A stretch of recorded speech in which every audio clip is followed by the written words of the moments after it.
Good morning, students. My name is Kaneenika Jain. I am Assistant Professor at SS Jain Subodh Management Institute, Jaipur. Today I am going to present you the topic Scheduling of Module 8, Operations and Supply Management, M205. The syllabus is prescribed by Rajasthan Technical University, Kota. I have earlier presented lectures related to scheduling. This is the third one related to the concepts of scheduling. Today I am going to present you the concept of shop floor. In production management, shop floor is considered as a very important concept. So, shop floor is defined as the area in manufacturing facility where assembly or production is carried out either by an automated system or by workers or a combination of both. It may include equipment, inventory and storage areas. So basically it is a place where design specifications are referred, machinery and manufacturing has been done. The important concepts of shop floor include material. Material includes raw materials like cement, cotton, steel, etc. Machinery, equipment and tools like lathe machine, different types of equipments and tools. Information technology means computer related things. Quality control, storeroom and staff. Staff includes the employees who conduct the manufacturing operations and control the manufacturing operations. Then comes the concept shop floor management. So what is shop floor management? So it is developing and managing the shop floor operations, inventory, equipment and workers. Its management requires dealing and handling all those factors which are directly involved in production. So Kiyoshi Suzaki, author of New Shop Floor Management, says that shop floor management is practicing the three reals. Three reals include real place, real thing, real fact. So real place refers to the location where the value is created. So it can be a factory or a manufacturing area. Real thing includes the problems which gives the real information. Real fact is current problems that are root causes of any data or problem. Objectives of shop floor management. So, first objective is routing movement of material on shop floor appropriately. Sequencing is the another objective. Scheduling of workforce, jobs or resources, operations, etc. Then identifying the deviation from standard procedures and actual procedures, and loopholes identification and communication. These are basic objectives of shop floor management. Benefits include increased operational efficiency through standardization of operations, reduction of errors in work, revealing loopholes in production processes, increased productivity and positive impact on revenue. Revenue increases with the controlled shop floor. Shop floor control, another term related with shop floor management. So it is a system that has methods and tools which are used to track, schedule and report progress of the work in a manufacturing unit. The better the shop floor control, the better will be the inventory and operations control, and workers will be better productive. Performance and return on investment also depends on shop floor control. If shop floor are not controlled properly, performance degrades. Key functions within shop floor control. It includes order planning, confirmation and settling. So first orders are planned, then they are confirmed and they are settled. It means they are disposed.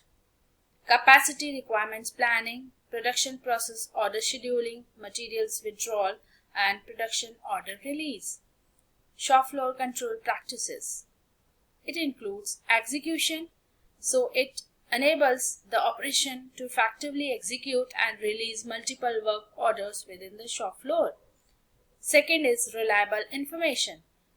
Reliable information include the up-to-time information based on material availability.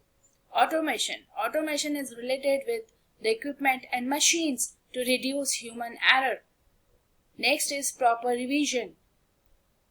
Revision is necessary to eliminate the loopholes among the process. Another topic related with shop floor is constraint management. So we have many times heard about constraint. We always say constraints hinders the process.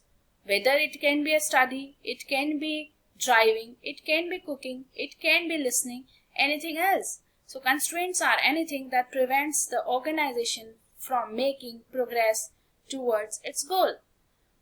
Constraints are also referred as bottlenecks, and these are limiting factors known as bottlenecks and constraint. So they hinder the companies from achieving its goals. These are some of the definitions related with constraint. So constraint can include time, capacity, materials, people, manpower, capital, money. These are constrained because time is limited. Capacity, you can't exceed the maximum capacity. Materials are also limited. People have their productivity to a limited. Capital resources cannot be enhanced as you require. So these are constraints related to business. For explaining constraints or utilizing constraints or eliminating constraints, a theory of constraints has been proposed. The theory of constraints is a management concept that postulates that all businesses are limited in achieving their maximum success by one or more hindrances known as constraints. This theory is used to identify these business constraints or bottlenecks so that output is utilized properly, and ultimately it will lead to financial performance improvement. The theory of constraints was given by Eliyahu M. Goldratt in his book The Goal in 1984. It assumes that a chain is not strong when it has a weak link. Therefore, the constraints referred as weak links need to be identified and these to be removed to ensure the weakness no longer damage or hinder company's progress and success. Common type of constraints include physical constraint related to equipment, lack of people, lack of space, lack of material, etc. Policy constraint includes the required or recommended ways of working, may be informal. These include the company procedures, union contracts, government regulations. Paradigm constraint. So these are deeply ingrained beliefs or habits. Market constraint, it occurs when production capacity exceeds sales. Here, market constraint should be shifted to market rather than to the company. Core principles of theory of constraint. There are three principles on which theory of constraints work. Convergence principle, consistency principle, respect principle. Convergence implies that a complex system is simpler to manage because an adjustment or correction to the system will impact the whole system. And consistency implies that any internal conflict must be result of at least one flawed assumption. And respect principle is that humans should be respected even when they make mistake. This leads to better performance of any employee. So constraint management should be done stepwise, and steps for constraint management could be: first, identify the goal. Second, identify the constraint. Which constraint is hindering the business performance, whether it is time, capacity, people, or financial resources. Then exploit the constraint. So third step is exploitation of constraint. So use that constraint as much as you can. Then subordinate operations to the constraint. So it is interrelationship between the operations and constraint.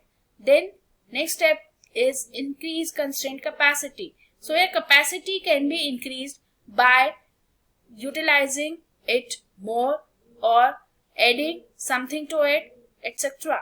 And the last is repeat with a new constraint. So here identification of new constraint is done so that the business performance can be enhanced. Thank you so much friends for listening me.